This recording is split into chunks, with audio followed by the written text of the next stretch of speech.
المشاكل اللي بين المؤسسين لأي ستارت اب أو شركة ناشئة بتكون واحدة من أهم المشاكل اللي ممكن لا قدر الله تنتهي بإن الشركة دي تتفك.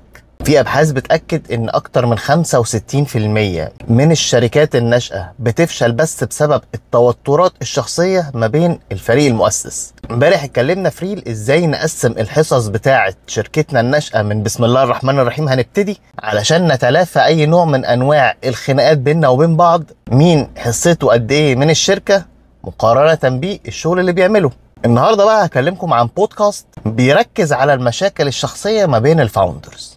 Dedicate weeks to going to coding boot camps at General Assembly, and we spend nights taking Excel classes on Coursera. We go to marketing conferences to boost our professional hard skills. But how much are we actually investing in our relationship skills at work? I've worked with many companies, and I've been amazed how they have moonshots about just about everything.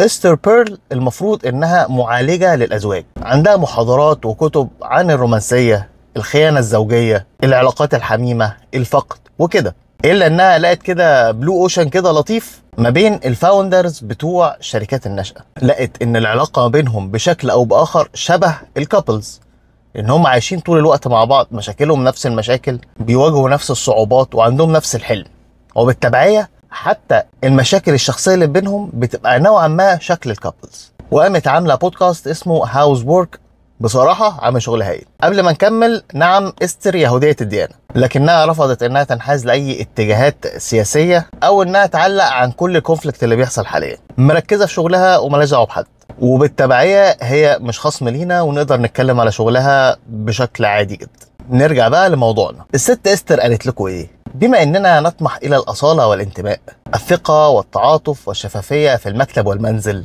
فنحن نريد شريكا يساعدنا ان نكون النسخة الافضل من انفسنا، سواء بنبني مشروع تجاري مشترك او بنبني حياة مشتركة. ومن هنا بقى بدأ البودكاست الناجح. هقول لك كده على نقطة شدت انتباهي في البودكاست ده، ومنها ممكن تبتدي بقى انت تاخد طريقك وتسمع بقية الحلقات. السرية والعلنية ما بين المؤسسين. بتقولك لما بيجولي شريكين بتوع شركة، كل واحد فيهم بيشتكي من التاني ان في بينهم مشاكل، اول حاجه بتسالها لهم ايه اخر مشكله حصلت بينكم انتوا الاثنين. هنا هي مش بتحاول تعرف المشكله، ولكن بتحاول تعرف الابعاد الخفيه اللي في نفس كل واحد تجاه الاخر. بمعنى لو اتهم واحد التاني ان هو مهووس بالسيطره وعايز يشارك في كل قرار ولازم يعترض على كل حاجه، عارفين انتوا الحاجات دي، قالك ده ممكن يكون بسبب ان الشخص ده اتعرض للخداع قبل كده، ودايما بيدور على العيب في شريكه، اللي هو احنا كده بالمصري بنقول عليه فين الخازوق.